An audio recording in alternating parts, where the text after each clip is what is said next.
Who's your emergency contact? Who should we notify in the case of death?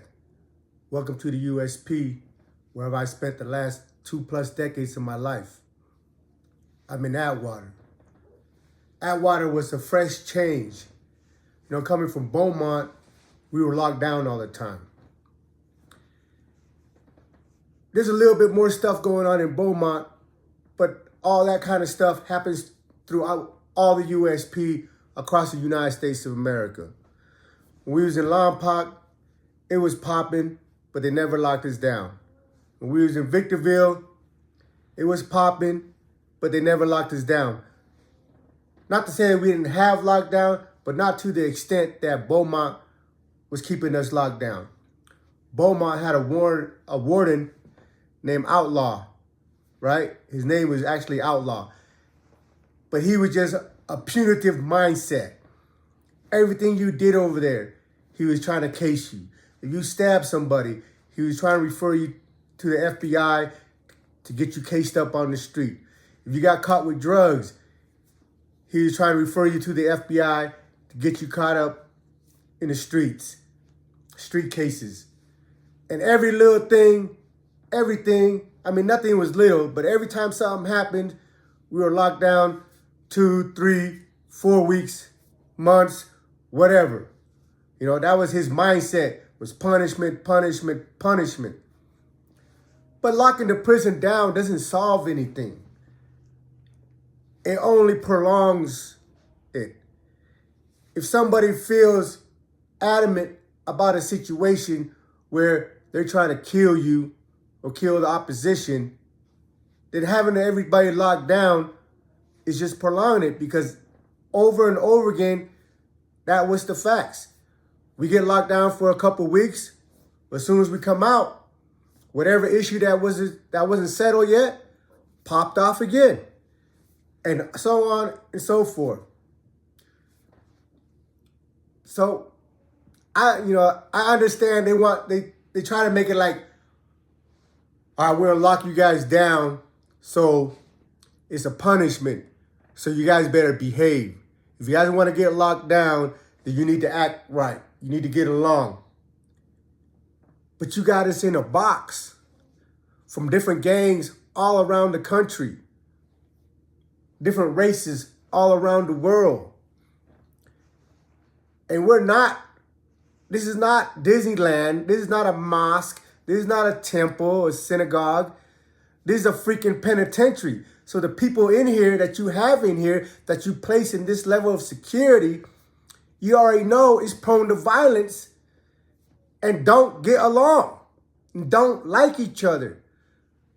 So sooner or later, more often than not, they're going to funk. But you trying to discipline us, trying to force us by taking our TVs, locking up the TV room, or locking up the laundry room, or whatever, or lockdowns, serving us sack lunches and all because somebody over here got an issue and now you're punishing the whole penitentiary. It doesn't work. It hasn't worked since the day the penitentiary opened up. So my thing, the way I think is, just let it happen and clean up the mess and move on. Because everything that happens in there is to a certain extent necessary, because the reason it got to that point is because they couldn't come to an agreement through conversation. And it has to be settled in whatever way it has to be settled. But so going back to Atwater, it was refreshing because shit happened over there, but we didn't get put on lockdown like we were in Beaumont. Like my first week in Atwater, we just got finished eating lunch. We come out and we hear the deuces go off. The deuces, the body alarm, the emergency notifying everybody there's an incident at wherever. They're all running into my unit. I live in 2A in Atwater. And, they run in there. We hear the commotion. We're watching from the yard. When I got to Atwater, the yard was wide open. At 6 o'clock, they open all the doors and call chow. You know, I'm accustomed to having different units be called at a time, and you got to wait for your unit to be called. But for breakfast, not a lot of people go to breakfast. So at 6 o'clock, they open the sliders and call mainline. And you go out there to go to breakfast or not. Me, I don't really go eat breakfast. When I got to Atwater, I was in 2A. And in 2A was my homeboy Billy from Utah, Provo, Utah. And I met this Samoan dude from Alaska, Pui. And me and Pui became pretty close and good friends. So our everyday routine was, as soon as the door opened, we're gonna go find a batch. A batch is a batch of wine, because everybody, like in Beaumont, when I first got there, they still sold sugar, but then Outlaw took the sugar. So then they still sold 100% honey. So people started making wine with the honey. Then Outlaw took the honey. So people started making wine with sodas. Then he went and took the sodas and gave us freaking Coke Zero and Pepsi Zero, which is, in my opinion, very nasty because it has that freaking synthetic saccharine taste, whatever. But when they took the sodas, they just went and made it with candy and Snickers and M&Ms and all that shit. Anything that has sugar in it, we can make wine. So when I got to Atwater, they still sold all that stuff in commissary. They still sold sugar, honey, and sodas. So wine was aplenty. We stayed drunk. Everybody on that yard pretty much stayed drunk the whole time. So my routine was 6 o'clock in the morning, me and Pui, we'll go, instead of going to breakfast, we'll go out to the yard and across the yard to another block to find out who's got what and what and we'll grab the batch and we'll go sit on the handball court and drink and wait for them to call the move at 7:30 for yard. So at this time, at lunchtime, this is about lunchtime, we're out in the yard kicking it. And like I said, the deuces go off and everybody runs to the block. Well, when they all get settled, whatever, they call recall for everybody to come back to the unit. Because when things happen with two different groups, they want to lock the prison down and take everybody that's affiliated off the yard or talk to them to mediate the situation so that they could open the yard back up. Well, the incident was, there was a little Louisiana dude in the kitchen. He worked in the butcher shop.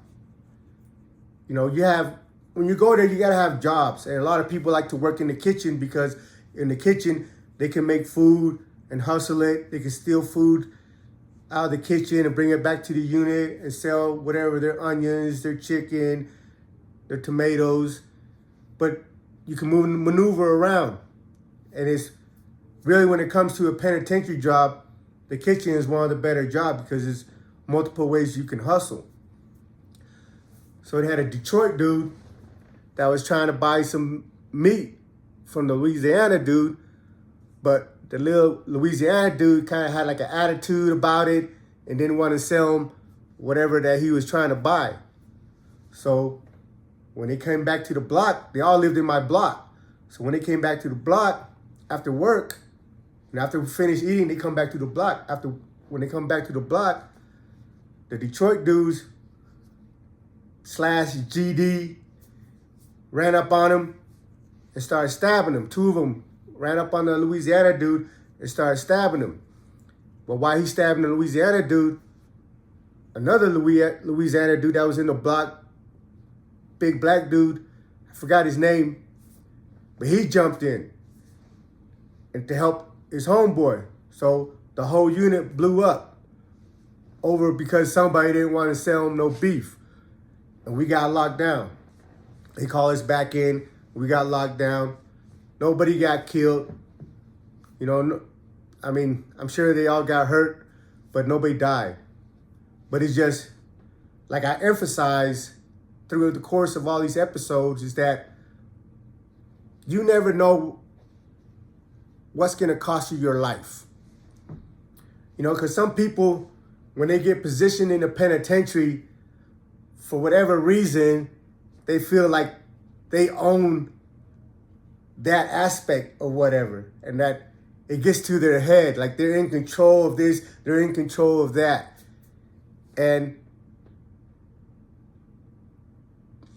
that shit is not worth your life. That shit's gonna cause problems when you have that mentality, because most people is that we're all convicts. So everything in the penitentiary is limited. So everybody wants to help each other out. Me, if I have some and you need help with whatever it is I got, and you're a good dude, I ain't got no issue with helping you out. This is crumbs. That's the problem that we have out here, even in the streets. We kill each other for crumbs. Instead of getting ourselves into business and politics and stuff where we're fighting for something that's worth fighting for. But we lose our lives. We injured ourselves and hurt other people for crumbs, for meaningless shit. A lot of stuff in the penitentiary can be avoided if you know how to conduct yourself. But like I said, there's always a few that get big-headed, that start feeling themselves until somebody corrects them. And this is what happened with Louisiana dude. For whatever reason, he thought he was in control of the beef department, and then went to sell the other dude some beef and got butchered for it.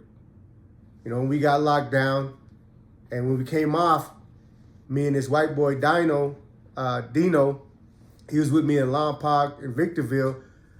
You know, we were like, damn, I thought we just got away from this shit. Cause you know, Beaumont, it was always freaking, shit was always blowing up.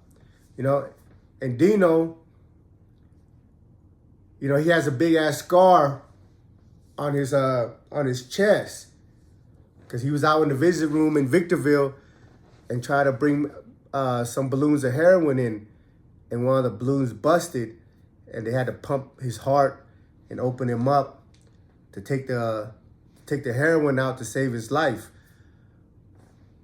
And because of that, because the money they spent, you know, trying to save his life, cutting him open and taking that shit out, they gave him 2 extra years. They cased him, charged him with introduction, and gave him 2 more years on top of whatever time he was doing. But we all came on the bus together to Atwater. But, you know, the moral of the story is just mind your P's and Q's. Conduct yourself with respect. And you don't own nothing in the penitentiary. Everything in the penitentiary belongs to the guards, belongs to the federal government. So if you're trying to be possessive of something, then understand that you better be willing to die for it, because it could cost you your life. And it, you know, shit's hard in there.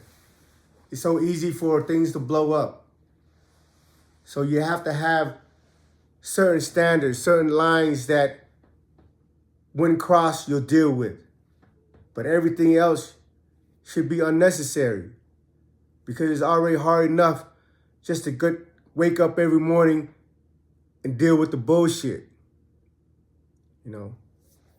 And I emphasize in every episode, like one of the people that commented to do my outro, and I'm feeling him, so I'm continue that. We have standards. There's certain things we don't tolerate. There's certain things we don't accept. We don't violate kids. We don't violate women. And we don't tell on people. Welcome to the USP.